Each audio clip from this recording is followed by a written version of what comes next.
and shoeless, but playing well. How do you view your dad? Tough love. Very, very tough love, or even if it is love. John Daly's career wasn't just defined by his prodigious driving distance or his 2 major championships. It was shaped by 4 key relationships that tell us everything about his place in professional golf. Some started as rivalries, some evolved into friendships, and one never healed. Before we dive into these 4 pivotal relationships, it's essential to understand the context of John Daly's career. Born on April 28, 1966, Daly burst onto the professional golf scene with his 0-to-hero victory at the 1991 PGA Championship. He was the 9th alternate who got into the tournament at the last minute and won it all with his unconventional style, massive drives, a working-class swagger, and a complete rejection of golf's country club etiquette. He won his 2nd major, the 1995 Open Championship, cementing his place in golf history. But these accomplishments tell only part of the story. The other part is documented in a 456-page PGA Tour disciplinary file spanning from April 1991 to the fall of 2008. This file became public as a self-inflicted consequence when Daly filed a libel lawsuit and lost.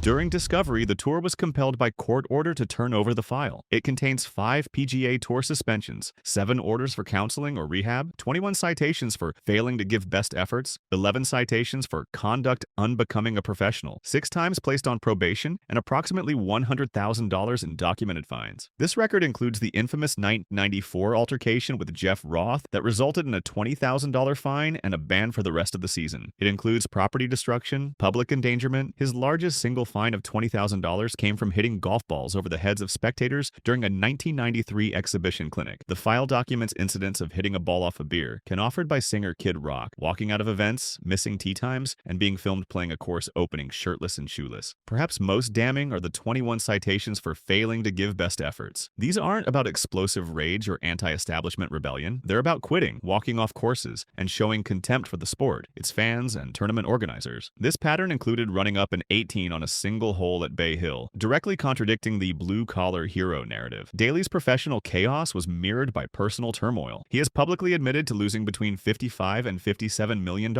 over 15 years to gambling. This financial self-destruction provides necessary context for his disciplinary record. They are parallel symptoms of a life defined by a self-created negative trajectory. We begin in 1991, Daly's rookie year at the Bell South Classic in Atlanta. The putting green was crowded, only 6 holes for 146 competing players. Daly was practicing 6-foot putts when a ball kept rolling toward him. Being polite, he knocked it back. This happened repeatedly. When Daly finally looked up, he saw Curtis Strange, a 2-time U.S. Open champion and pillar of golf's veteran establishment. According to Daly's account, Strange told him, "You do not putt when a veteran is putting. You're a rookie. You need to step away from this hole and let me do my thing because I'm a veteran. I won 2 U.S. Opens." Daly's response was immediate and confrontational. He claims he told Strange, "Really? Have you looked around? There's only 6 holes and there's 50 guys on this putting green. Okay, there's 2 things are going to happen. I'm a redneck from Arkansas, and I'm going to keep putting at this hole. The second thing that's going to happen is I'm going to take your body and break it into 6 pieces so you'll never win a 3rd U.S. Open. So, get the out of my way so I can work on my game." Strange walked away. Decades later, when asked by fellow golfer Lee Westwood who he would least want to go on a golf holiday with, Daly's response was visceral and unfiltered. "That's the only golfer I've ever hated. Just full stop. Hate him. I hate him. Don't get me started. Biggest ever." I tell that in front of his wife, his family, and everybody. This incident is crucial to understanding Daly's entire career trajectory. It happened 4 months before his legendary PGA Championship victory, proof that his anti-establishment attitude wasn't a brand adopted after fame, but his baseline identity from day one. This was class warfare on a putting green. The veteran establishment versus the redneck from Arkansas. Strange was enforcing traditional golf protocols and hierarchy. Daly saw it as elitism, exclusion, and disrespect. The lasting significance is that this single moment crystallized Daly's identity. He would never be one of them, and more importantly, he never wanted to be. The wound never healed. 30 years later, the anger remains raw. This wasn't about golf etiquette, it was about respect, class, and belonging. Strange represented everything Daly felt excluded from. The privileged country club world where hierarchy and tradition mattered more than raw talent. What makes this relationship so revealing is its permanence. Many feuds in sports fade with time, not this one. Daly carries this anger like a badge of honor because it represents his core identity. He is the outsider who told Curtis Strange, multiple major champion and golf establishment royalty, to get out of his way, and he's still proud of it. John Daly holds a unique and bitter distinction in professional golf. He is the only golfer from either the United States or Europe to win 2 major championships, but never be selected for the Ryder Cup. This exclusion came to a head in 2006. Daly had just won the PGA Tour Comeback Player of the Year award in 2004 after winning the Buick Invitational. He was being talked up as a potential captain's pick for the 2006 Ryder Cup. Tom Lehman was the U.S. captain that year. Lehman chose Stuart Sink and Scott Verplank. His stated rationale was revealing. He wanted guys who put the ball in play and who can chip and putt. This was a direct coded rejection of Daly's entire grip it and rip it philosophy. The establishment was explicitly choosing safe company men over the volatile, uncontrollable 2-time major winner. In that same conversation with Lee Westwood, Daly also named Lehman as someone he wouldn't want to holiday with. His comment was pointed. He said he dodged a bullet because Lehman's team got killed at the 2006 Ryder Cup. Europe demolished the U.S. Smallness team 18-1-2 to 9-1-2 at the K Club in one of the most lopsided victories in modern Ryder Cup history. For Daly, this outcome was the ultimate validation. It confirmed his worldview. The PGA establishment would rather lose with one of their own than win with an outcast like him. Lehman picked players who represented control, discipline, and predictability. Everything Daly was not. The result? Historic failure. The bitterness in Daly's tone isn't just about being passed over. It's about being deemed unfit despite having achieved more than many who were selected. It's the establishment's final verdict. Your talent isn't worth your chaos. And when that safe approach failed spectacularly, Daly felt vindicated. This rejection carries additional weight when you consider the Ryder Cup's significance. It's the pinnacle of team competition in golf, a chance to represent your country. For a player who always felt like an outsider, being officially excluded was the establishment's clearest possible message. You don't belong with us. Lehman's criteria was particularly stinging because it reduced Daly's game to a caricature. Yes, Daly was known for massive, sometimes wayward drives, but he also had touch around the greens and had won at the highest level under intense pressure. The 1991 PGA Championship was a masterclass in clutch performance from a ninth alternate with everything to prove. The relationship between John Daly and Tiger Woods represents something different. Not personal animosity, but a fundamental philosophical divide about what it means to be a professional golfer. This came to a head at the 2019 PGA Championship at Bethpage Black. Daly had been granted a medical exemption to use a golf cart, citing osteoarthritis in his right knee. When Tiger Woods was asked about Daly's cart, he delivered a famously cutting line. As far as JD taking a cart, well, I walked with a broken leg, so this was a direct reference to Woods' legendary 2008 US Open victory, where he won despite a torn ACL and stress fractures. The comment wasn't just about a cart, it was about what the cart represented. To Woods, it was a failure of will. To Daly, Woods' comment was a failure of empathy and a denial of his physical reality. Daly responded on a podcast, explaining that Woods didn't know the facts about his multiple ailments, including diabetes, bad knees, and a hip issue. He blamed the media for not informing Woods of his full medical situation. This incident verbalized a divide that had always existed. Daly has publicly contrasted their approaches. He's admitted his limitations. I just can't sit out there and hit balls in a field that long. I don't know how these guys do it. He identifies as a streaky player, whereas he describes Tiger's focus and mentality as one of the strongest I've ever seen in a golfer, comparing it to Jack Nicklaus. But here's the crucial detail. The beef has been resolved. Daly made it clear that he and Woods are friends. Woods apologized to me at dinner at a recent PNC championship. Daly emphasized their bond by noting he was one of the first players to text Woods after his severe 2021 car crash, a gesture Woods greatly appreciated. The resolution underscores its nature. It was never personal. It was a clash between two opposing definitions of professionalism. Woods represents the modern game, elite discipline, physical preparation, relentless practice. Daly represents raw talent, feel, natural ability without the structured regimen. What makes this relationship fascinating is that it represents a generational shift in golf. Tiger Woods transformed what it meant to be a professional golfer. He brought athleticism, fitness regimens, sports psychology, and obsessive work ethic to a sport that had traditionally valued natural talent. Daly was the last great representative of the old school: prodigious natural ability, minimal practice, and a lifestyle that would horrify modern sports scientists. Woods' comment wasn't just a dig, it was a statement of philosophy. In Woods' world, pain is overcome through mental strength. In Daly's world, pain is a reality you acknowledge and accommodate. Neither approach is inherently wrong, but they represent fundamentally different relationships with the body and competition. The fact that they reconciled speaks to mutual respect, transcending philosophical differences. Woods understands that Daly's 2 majors required genuine talent. Daly understands that Woods' achievements required dedication he himself never possessed. They are opposites who can appreciate each other precisely because they're so different. The inclusion of David Feherty might seem odd at first. After all, Feherty is a close friend. But this relationship is perhaps the most revealing of all because it shows how Daly's chaos was was transformed into a marketable, lovable brand. Their connection began as a rivalry. In 1990, on the Sunshine Tour in South Africa, a young, unknown John Daly won the AECI Charity Classic by edging out the more established Northern Irishman David Feherty by a single stroke. Feherty's telling of their first meeting is key to understanding their relationship. He recounted being on the first tee at Ron Park, leading the tournament with this skinny American kid right behind him. Daly ended up winning by one. At the prize giving, Daly invited Feherty to a party at his hotel. Feherty stated that by the time he arrived at Daly's room, he believes Daly had already spent the winner's check. This story is a perfect microcosm of their dynamic. Feherty, himself a witty and beloved iconoclast with his own admitted demons, became Daly's most sympathetic interpreter in the media. On his show Feherty, he could call Daly a train wreck or screw-up, while simultaneously celebrating his undeniable talent. Their jocular interviews, including stunts like Daly hitting a golf ball teed up in Feherty's mouth, cemented a specific narrative. Here's what makes this relationship significant. Feherty provided the essential media lens required to transform John Daly's negative behavior into something lovable and marketable. The 456-page disciplinary file contains serious professional failures. But through Feherty's platform, Daly's financial insanity, drinking, and impulsivity weren't presented as liabilities. They were reframed as humorous, anti-establishment virtues. Feherty's friendship and media megaphone successfully laundered the John Daly of the disciplinary file into the Long John legend that fans love. This doesn't mean the friendship is insincere. Both men have struggled with addiction and mental health issues. Both are iconoclasts who never quite fit the golf establishment mold. But the relationship also served a crucial professional function. It gave Daly's chaos a sympathetic narrator, someone who could translate his self-destruction into entertainment rather than tragedy. Feherty understood something essential about Daly. Beneath the chaos was genuine vulnerability. Daly wasn't just a wild man, he was someone struggling with demons he couldn't fully control. Feherty's own battles gave him the empathy and credibility to tell Daly's story without judgment. This relationship reveals how media narratives shape public perception. Without Feherty's sympathetic platform, Daly might have been remembered simply as a cautionary tale. Instead, he became a folk hero, a rebel who refused to conform, a blue-collar champion who represented the everyman against golf's elite establishment. The transformation was remarkable. The same behaviors documented in that 456-page file became part of Daly's charm when filtered through Feherty's affectionate lens. Long John wasn't just a golfer, he was a character, a story, a brand, and Feherty was the storyteller who made it work. 4 relationships, 4 different facets of John Daly's career. Curtis Strange represents the foundational wound, the class warfare that defined his identity. Tom Lehman represents the establishment's final rejection, being deemed too chaotic to represent his country. Tiger Woods represents the philosophical divide, raw talent versus elite discipline. And David Feherty represents the mechanism by which all of that chaos became a brand. Daly's 2 major championships earned him a place in golf history. But it was these 4 relationships, one filled with hate, one with bitterness, one with mutual respect despite disagreement, and one with genuine friendship, that made him one of the most fascinating and culturally relevant golfers to ever play the game. What these relationships reveal is that John Daly was never just a golfer. He was a walking contradiction, immensely talented yet self-destructive, capable of greatness yet prone to failure, beloved by fans yet rejected by the establishment. Each of these 4 men interacted with a different part of that contradiction. Strange encountered his rage. Lehman faced his unreliability. Woods challenged his approach. Feherty understood his humanity. In the end, John Daly's legacy isn't about what he won. It's about who he fought, who rejected him, who challenged him, and who understood him. And John Daly at 59 remains one of golf's most enduring stories precisely because of these 4 complex, revealing, and utterly human relationships.